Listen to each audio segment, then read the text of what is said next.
Okay, video mà chỉ dứt goro bị share cái mình nó cụt điang cái bị polo phải chụp cái video mà thân video mấy người cái mình đi ala chả quen cái này guar đi ala khana quen cái nhầm bé liền mất thọt bóc cái lỗ rồi đó mà là thế cái chiếc mình chạy giọt cả anh chiếc cái món nó là cháu đào rồi cái cặp thi đi à cái chiếc cái nhà cháu quen nó cái chiếc cái lông cái trang nghề cái lôi nửa rắp phải chỉ cần cái thứ cái ngu mà lại chiếc rồi liệt cái chiang chỉ với chiếc đó cháu rồi cái uống nó mình nhầm mình lột cái chiếc đấy chứ với nhóc chiếc đó ta làm cái gì mà lại là có community and then chỉ gara mà cháu cú lòi đấy lại nha bạn là thật tin đi cháu cú pen one day chỉ chiếc gur mà nó mình chỉ agree cái chiếc जो को ber biar bejek siang chú được nhiều chiếc ngon đóng bể út bejek anh ấy đi coi chăng cho chiếc ngu giả bể chiếc gur ko bagara mi bể giọt đó cả bây giờ mong cái lại cái nhà này nhà đi sao mà cái nhà quan đi chợ bến chợ nào bị tiêm pin chợ cháu để bejek cái này út được đóng đá của mọi người quan đi với phụ mai đại gì à qua mà come on qua nữa không có chuyện này anh bữa mà nên cứ bự ngu đuôi ấy chiếc này cho nó ở cái chiếc này dàn What are you saying? What is he saying? chẳng ngắt hút cơ cho cô tên cái chiếc garam mà nó mua cho nó rồi garam mà ngục mà là để cho này mày đuôi cái rồi đuôi anh nuôi chiếc bà cho nó bà luật là tôi cái chiếc jin goro bere nan ke wunu jin mi chaje ko ngeda gwa o jin chaje ko ton tali chaje ko en wo wut mi chaje ko chelu no wo dong ite ga mo nge long sing mi ku toy ga te ga gwa ron te garar te tarar te dong da o toy ga ke bar ku ne ji ko bi jin wai material okay so mi chaje nong ching ngeda gwa o chaje nong ching for good no ji ching la o jin man gan kan no ji ching la bele ko kem ga bela anh có buông được bằng một cái mức cái gì nữa cái trái cho nướng chưng anh có coi nhiều cái trái quẹt quay anh ngồi được tí đỏ run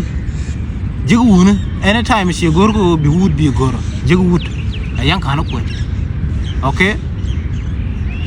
she drop cô bị bắt thôi này wood chỉ jin quẹt cái gì mà quen cái gì cô jin man chưng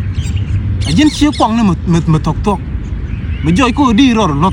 mà chạy la ra cái Facebook wun mình thấy cái Western World là thế này nghe cái này hello mà xí đến mà vừa cái mään chỉ lên cô chỉ tú kiên chỉ có quay kêu nữa either cô ajin nhal hoặc là cô ajin chiếc mới chắc tục được quay kêu wut anh nhiều wut dùng gì I love you anh cái gì cơ I love you too kiên đi kẹt xí cái nuôi bà quen cái gì cô man chừng cha quen cô bà mẹ này bà chiêng này là đi ok mình bị ngay rồi rồi rồi goro chiếc mi chín chiêng mình hay cái uống lại ya lúc lão à chiêng ngu mà cả chi gật có gọi hả chân dùng nhiều cái để uống bạn mới chỉ uống ra là đùa ok bị nhau luôn rồi ý ông ấy chụp cái khăn mấy joy cô bị gỡ thân bây giờ chụp video cái chiếc quan mong ngồi để cái bị block cô cha block phải create cái gì làm này dân beli ya cái rồi mấy này cái niên guar khá nó quen anh nuôi chạy gor wood ở đôi kia chalo nuôi bay gor đôi kia là mane quạt rồi gor cái irun mới chỉ contract luôn chỉ tang chặt thuốc ok bilo gor guar điện bay lo gor wood nó điện cái chú cũng nông xẻ nó quen cô quy ran nuôi chầu đấy này quy ran nuôi chầu đấy chả nó ok đi đâu đi nó quen ta làm gì vậy large mal nó cái Western World hello anh wo khana nó quen chalo no yi jin chiếc đó là đi là tí nó có gөр mới chả rồi đun mèng mới bẻ rồi đun quen anh wo chia với chụp cô quen ya rồi đun là tí có cô nó mò chalo no bị giá là đó đi giá được đôi chả bắt tục đấy giá được chả bắt tar giá được đôi chả bắt tục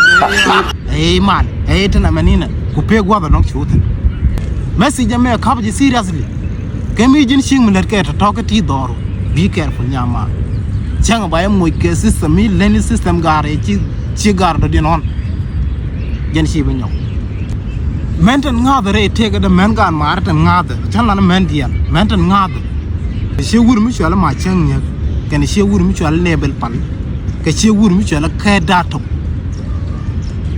cái gì đó là lệ gì vậy akan man ngã đấy gì cái mà đó là lệ gì vậy akan mendan ngade wo chiran mi jek chiran lela kama ti tire man to akan churu kana mentin ka wur ko wonyam okay sugar lera ti dia